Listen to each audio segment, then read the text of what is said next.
ದಿಲ್ಲಿಲಿ high court ಜಡ್ಜ್ಗಳದ್ದು quarters ಇದೆ. ಒಂದು ಕ್ವಾರ್ಟರ್ಸಿಗೆ ಒಂದು ಸರ್ಕಾರಿ ನಿವಾಸಕ್ಕೆ ಬೆಂಕಿ ಬಿದ್ದು ಜಡ್ಜ್ ಕುಟುಂಬ ಅವತ್ತು ಮನೆಯಲ್ಲಿಲ್ಲ, ಎಲ್ಲ ಹೊರಗಡೆ ಹೋಗಿದ್ದಾರೆ. ಮನೆಯಲ್ಲಿ ಇದ್ದವರು ಕೆಲಸದವರು ಅವ್ರ ಪೈಕಿ ಯಾರೋ ಒಬ್ರು ಫೈರ್ ಬ್ರಿಗೇಡ್ಗೆ ಫೋನ್ ಮಾಡ್ತಾರೆ, ಬೆಂಕಿ ಬಿದ್ದಿದೆ ಬನ್ನಿ. ಬಂದು ಬೆಂಕಿ ಆರಿಸಿದಾಗ ಮನೆಯ ಔಟ್ ಹೌಸ್ ನಲ್ಲಿ ನೋಡ್ತಾರೆ ಹೊತ್ಕೊಂಡು ಉರಿತಾ ಇರೋದು ಕಂತೆ ನೋಟ್ಗಳು, 500 ರೂಪಾಯಿ ನೋಟ್ಗಳು. ಅಲ್ಲಿ ಒಟ್ಟು ಎಷ್ಟು ದುಡ್ಡಿತ್ತು ಅಂತ ಲೆಕ್ಕ ಹಾಕೋದಕ್ಕಾಗದೇ ಇಲ್ಲ, ಯಾಕಂದ್ರೆ ನೋಟ್ ಸುಟ್ಟೋಗ್ಬಿಟ್ಟಿದೆ. ಒಂದು ಅಂದಾಜು 15 ಕೋಟಿ ರೂಪಾಯಿ ಇರಬಹುದು ಅಂತ ಒಂದು ಅಂದಾಜು. ಘಟನೆ ನಡೆದು ತುಂಬಾ ದಿನ ಆಯ್ತು. ಘಟನೆ ನಡೆದ ದಿನಾನೇ ಚೀಫ್ ಜಸ್ಟಿಸ್ ಆಫ್ ಇಂಡಿಯಾ ಅವ್ರಿಗೆ ಮಾಹಿತಿ ಹೋಗುತ್ತೆ, ಹಿಂಗಾಗಿದೆ ವಿಷಯ.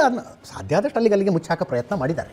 ಬಟ್ ಹಂಗೂ ಹಿಂಗೂ ಲೀಕ್ ಆಯಿತು, ಮಾಧ್ಯಮದಲ್ಲಿ ಚರ್ಚೆ ಆಗೋದಕ್ಕೆ ಶುರು ಆಯಿತು. ಮಾರ್ಚ್ 25 ನೋಡಿ, ಬೇರೆ ಯಾರ್ದಾರು ಮನೆಯಲ್ಲಿ 15 ಲಕ್ಷ ರೂಪಾಯಿ ಕ್ಯಾಶ್ ಇಟ್ಕೊಂಡ್ರು ತಪ್ಪ್ರಿ. ಒಬ್ಬ ಮನುಷ್ಯ 2 ಲಕ್ಷ, ಐ ಥಿಂಕ್ 2 ಲಕ್ಷ ಏನೋ ಲಿಮಿಟ್ ಇದೆ, ಅಷ್ಟಕ್ಕಿಂತ ಜಾಸ್ತಿ ಕ್ಯಾಶ್ ಇಟ್ಕೊಂಡ್ರೆ 15 ಲಕ್ಷ ರೂಪಾಯಿ ಕ್ಯಾಶ್ ಇಟ್ಕೊಂಡ್ರೆ ತಪ್ಪು. ಜಡ್ಜ್ ಮನೆಯಲ್ಲಿ 15 ಕೋಟಿ ರೂಪಾಯಿ ಸುಟ್ಟೋಗಿದೆ. ಎಷ್ಟೆಷ್ಟು ಏಜೆನ್ಸಿಗಳು ಬರಬೇಕಾಗಿತ್ತು ಇದಕ್ಕೆ ನೋಡಿ. ಪ್ರಶ್ನೆ ಮಾಡಿದ್ರು, ನ್ಯಾಯಾಂಗದ ಬಗ್ಗೆ ಪ್ರಶ್ನೆ ಎತ್ತಿದ್ರು, ಬಂದ್ಬಿಡುತ್ತದೆ.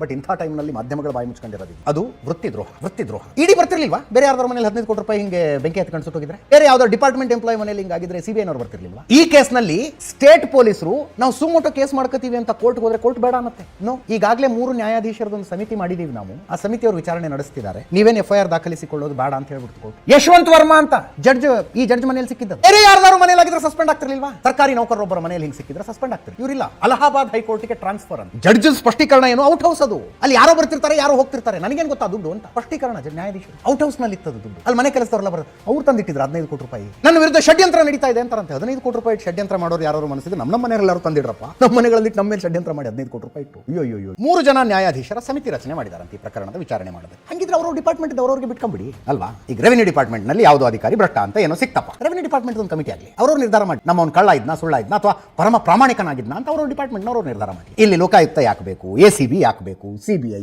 ED ಯಾಕೆ ಬೇಕು? ಅವರೆಲ್ಲ ನಿಮ್ಮ ಡಿಪಾರ್ಟ್ಮೆಂಟ್ ಪ್ರಾಮಾಣಿಕತೆ ನೀವು ನಿರ್ಧಾರ ಮಾಡ್ಕೊಳ್ರಪ್ಪ ಅಂತ ಬಿಟ್ಬಿಡೋದು ಅಲ್ವಾ? ಯಾಕೆ ತುಂಬಾ ಮನಸ್ಸಿಗೆ ನೋವು ಮಾಡ್ಕೊಂಡು ಯಾಕೆ ಮಾತಾಡಬೇಕಾಗತ್ತೆ ಅಂದ್ರೆ, ಈ ದೇಶದ ಜನರಿಗೆ ನ್ಯಾಯಾಂಗ ಅನ್ನೋದು ಲಾಸ್ಟ್ ರೆಸಾರ್ಟ್. ಯಾರಿಂದ ಏನೇ ಅನ್ಯಾಯ ಆಗಲಿ, ನನಗೆ ರಾಜಕಾರಣಿಯಿಂದ ಅನ್ಯಾಯ ಆಗಲಿ ಅಥವಾ ಶಾಸಕಾಂಗದಿಂದ ಅನ್ಯಾಯ ಆಗಲಿ, ಕಾರ್ಯಾಂಗದಿಂದ ಅನ್ಯಾಯ ಆಗಲಿ, ಜನ ಅಲ್ಲೊಂದು ನ್ಯಾಯಾಂಗ ಒಂದಿದೆ.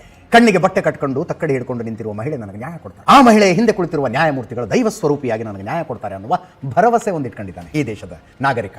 ಅವನು ಇವರು ಇಂಥವರೇನಾ ಅನ್ನುವ ಭಾವನೆಯೊಂದಿಗೆ ನ್ಯಾಯಪೀಠಕ್ಕೆ ಬಂದು ನಿಂತ್ಕೊಳ್ಳೋ ಹಂಗಾಗ್ಬಿಟ್ರೆ ವ್ಯವಸ್ಥೆ ಕೊಲಾಪ್ಸ್ ಆಗ್ಬಿಡುತ್ತೆ.